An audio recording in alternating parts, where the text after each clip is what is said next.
upon their natural camouflage. It's just natural markings which help them blend in with their environment. They'll usually resemble branches and leaves. There's a lot of those laying around out here. Can you see? Come on, a little closer, man.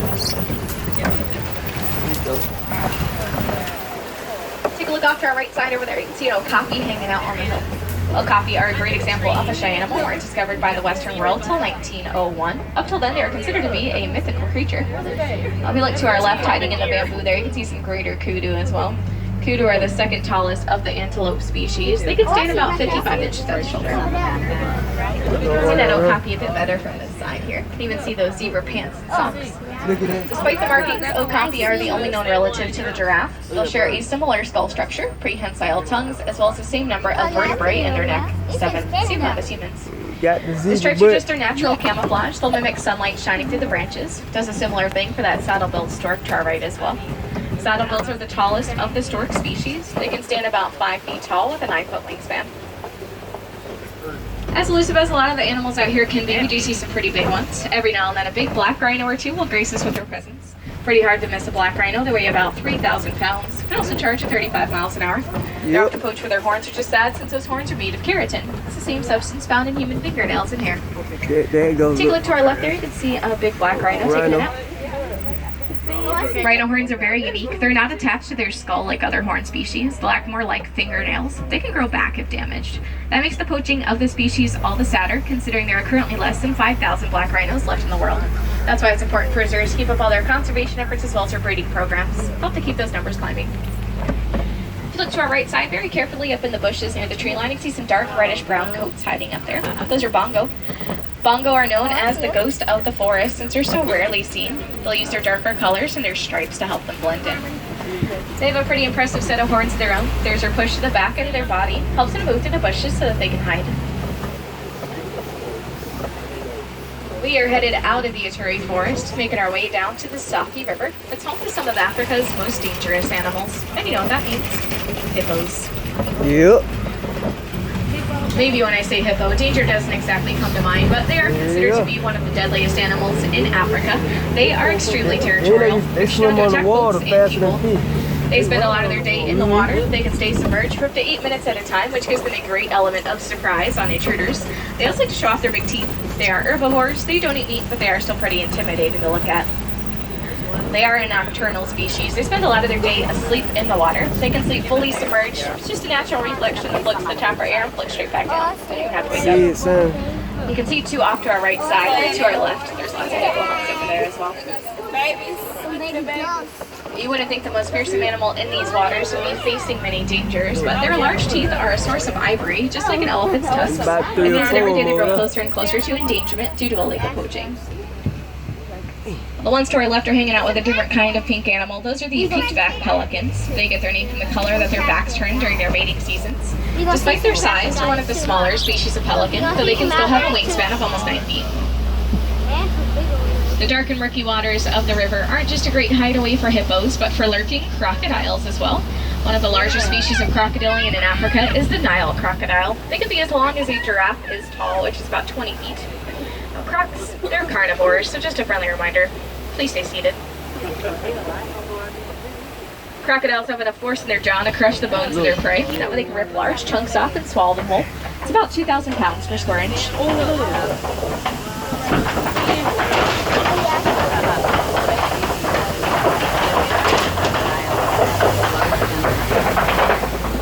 They are a very patient predator. They'll sink to the bottom of the dark waters and wait there for something to cross their paths. They can hold their breath for up to 2 hours as long as they remain inactive. They won't typically eat every single day, but when they do eat, they can consume almost their entire body weight in one meal. It's almost 400 pounds. We're starting to switch ecosystems a bit. We're headed out of the wetlands and down to the grasslands, the savanna. That's home to some of Africa's more iconic animals. A great sign we're headed in the right direction is going to be here on our right. It's a big baobab tree, also called the upside down tree though, because it kind of looks like that it was planted upside down.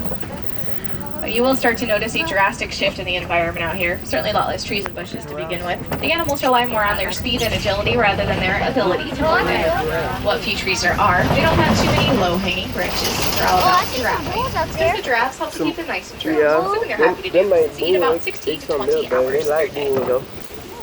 They'll You'll see some of those tallest residents off to our right side here as you reach the bottom of the hill. A bit farther back as well, you'll see one of my favorite animals, the Ankole cattle with the big horns. Acorns. The Ankole are the only domesticated animal on the reserve, also called Watusi cattle after the tribe that first domesticated them. The savanna serves as a superhighway for all different kinds of migratory species like the giraffes, the wildebeest, and zebra. Tall grasses make great cover for big predators as well, like lions and cheetahs. There are 8 different subspecies of giraffes in the world. Most of them are pretty hard to tell apart, aside from reticulated giraffes. You seen that? Ones here on the reserve are Maasai that giraffes. clip of They're that named after the giraffe Maasai running Mara after that region of bush? Eastern Africa. One of their more noticeable features is that messy, irregular pattern on their coats. We're going to be driving around for a while here. We'll try and get another good look at those giraffes in a bit. In the meantime, keep your eyes to our left. We're coming up on a den. It's usually a pretty good sign of pack hunters. Sometimes we'll see African wild dogs out here. They have a pretty unique coat pattern. It's a mix of black, tan, and white. Kind of looks like they got splashed with paint. That's where they get their other name, the painted dog. They are an early morning hunter, so maybe laying down somewhere. Just keep your eyes open for them, especially in the shaded areas. Actually, right in the den, you can see a pile of pattern hanging out in there. Wild dogs look pretty cute, but they are certainly not cuddly. They are one of the most successful pack hunters in Africa with a success rate of 90%. That's higher than a lion and a cheetah. Their high success comes from strong lungs and long legs. They can run for up to 3.5 miles at a time. They will just chase Them their wild prey. dogs, baby. Them like dogs. But they build. To our left as well here, you'll see some sable antelope lounging in the grass. And then to our right side, you can see one of the smaller members of that giraffe family hanging out pretty well.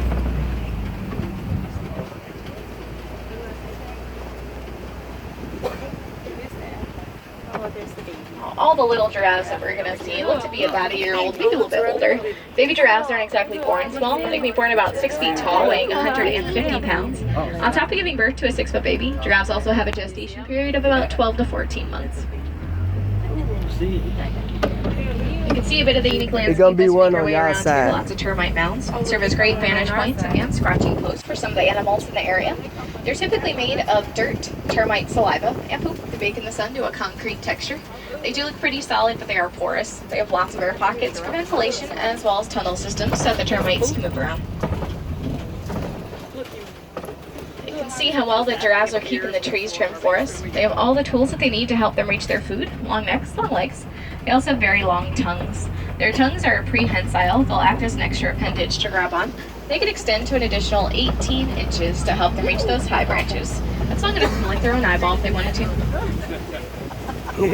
Don't forget that their long necks have the same number of vertebrae that ours do, 7. The only difference is that theirs are larger. I don't know about metaphorically, but literally, giraffes also have a very large heart. It's about 2 feet and 65 pounds. To go along their large bodies and large organs, they also have the highest blood pressure of any animal.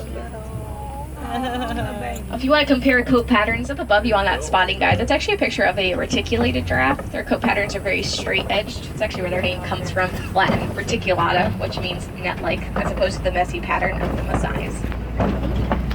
You can see some grazers out in the distance up ahead here, including a good-sized group of wildebeest, one of the most densely packed mammals aside from humans. They can migrate in groups anywhere between 1.2 to 1.5 million large, sometimes even more. That is their Afrikaans name, which translates literally to wild beast, but they're also called Nu in Swahili, spelled G-N-U after the sound that they make. Just beyond the wildebeest there, you can see some very small antelope hanging out on the hill. Those are springbok. They're fully grown, only reach about 3 In the feet shade, height. they like get their you, name bruh. from the way that they spring up into the air as they run. It's a display that they do called pronking. They'll typically do this when they're afraid or excited. Their ability to jump comes from a unique tendon in their back legs. Acts like a spring. It can compress and release, allowing them to jump 6 feet straight into the air.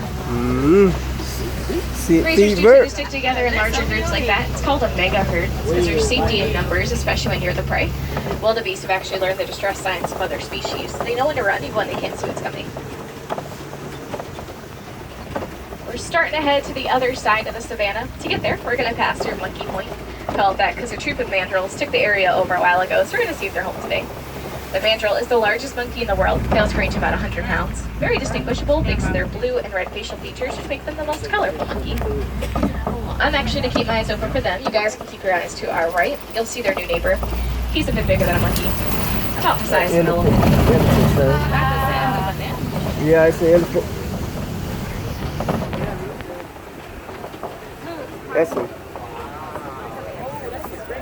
That's some pretty warm.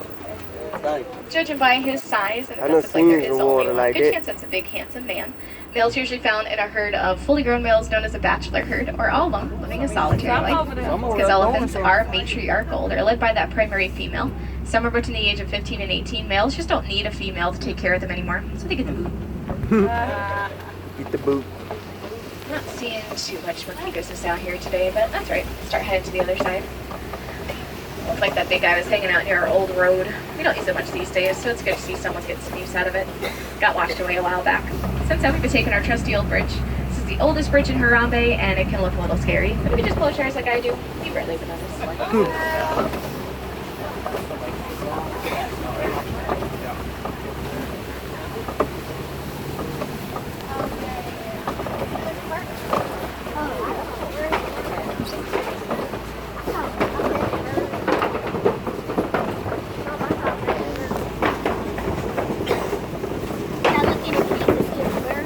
Huh? Alrighty, looks like we finally made it to the other side here.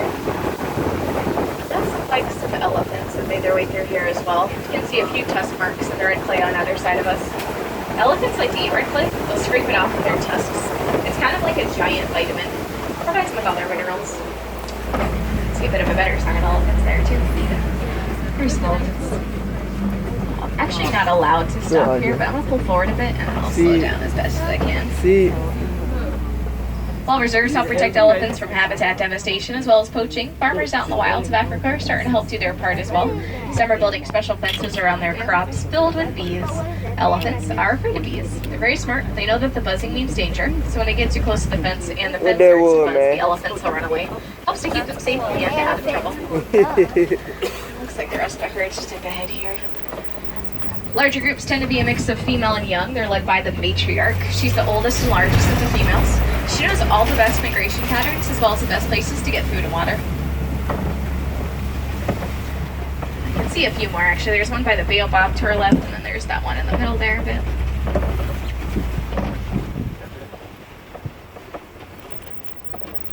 You'll notice that elephants tend to be pretty dirty. They have really sensitive skin. Spend a lot of time throwing dirt and mud on their backs to act as a sunscreen to help protect them. If they ever feel too overheated, they could always just flap those big ears. That can lower their body temperature by almost 10 degrees. Their ears are a great indicator for us as well. It tells us what kind of elephants they are. First of all, we're in Africa. They are African elephants. Second of all, their ears are a lot larger than in Asian elephants. They're also shaped like the continent of Africa. Might be able to see them again there on our left. That's actually not too bad.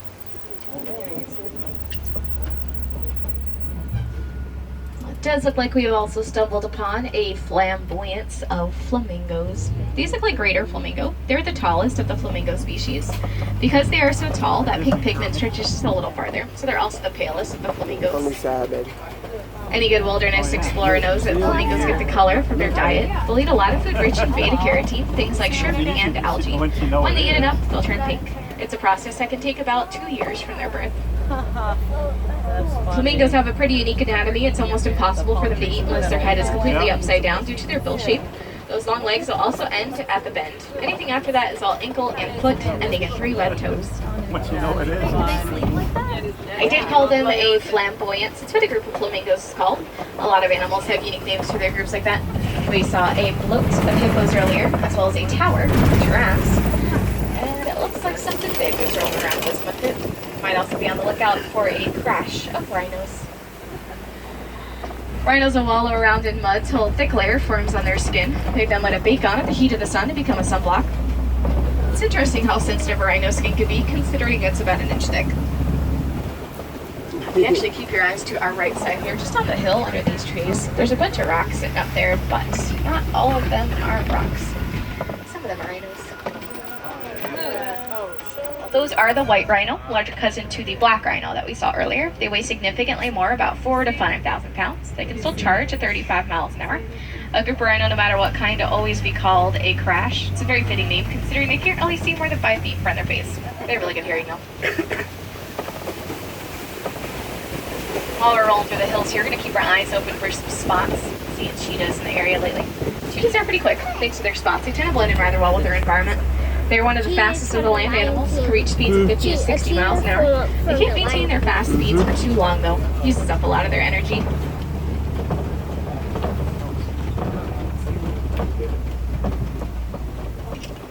seeing. Oh, actually, there's a little bit of movement on my end of the truck here. Just beyond the bushes. Look, there's one bird. Yeah, blend it's in pretty the well. cheat over there, son. Might be coming this way. Cheetahs are very unique predators. They're day hunters. They'll use their spots for camouflage. They also have the darker lines underneath their eyes. Those deflect sunlight as they run. Mama, I saw one. Being a day hunter is unique in a predator since most are nocturnal, like lions, for example. Lions will sleep or rest most of their day, about 16 to 20 hours of it. Males tend to sleep a lot more than females do, since the females are the primary hunters of the pride. So you can see another white rhino up ahead here, straight ahead of us, right on the hill. Let's turn around a little bit. He's about to hang out into the bushes there, but on our left. Oh, with the white circle? Yeah, I see him. This is what lions do with most of their day. Nothing. They're only awake about 3 years of their entire life. Considering they have a 15 to 20 year lifespan, it's a pretty good average. In the last century or so, lion numbers have declined by about 80%, leaving only 20,000 lions left in the wilds of Africa these days.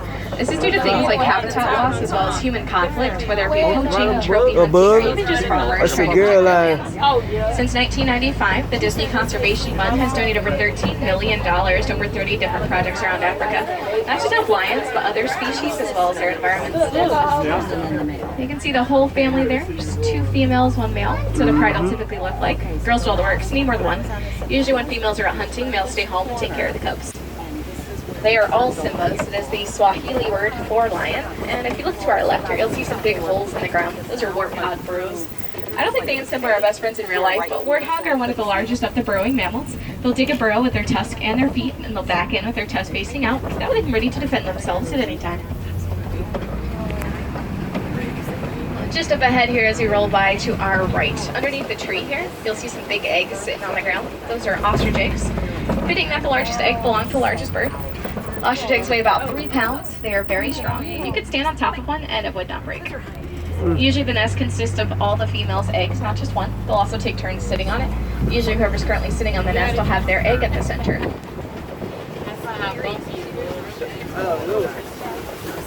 Heading into the last area of the reserve, it's called Magadi Glen. You'll notice there's a little bit more vegetation out here. A lot of animals really do depend on plants, not just as a source of food, but some as a source of water as well. There is one that wanders in and out of here every now and then called the scimitar horned oryx. They consume so much vegetation they can go up to 9 months without drinking water. They'll drink it if it's there, but only out of convenience and not necessity. It's a superpower that comes in handy considering that they are a desert dwelling animal. They can eat a large meal and they go wander out in the desert until they find a new source of food.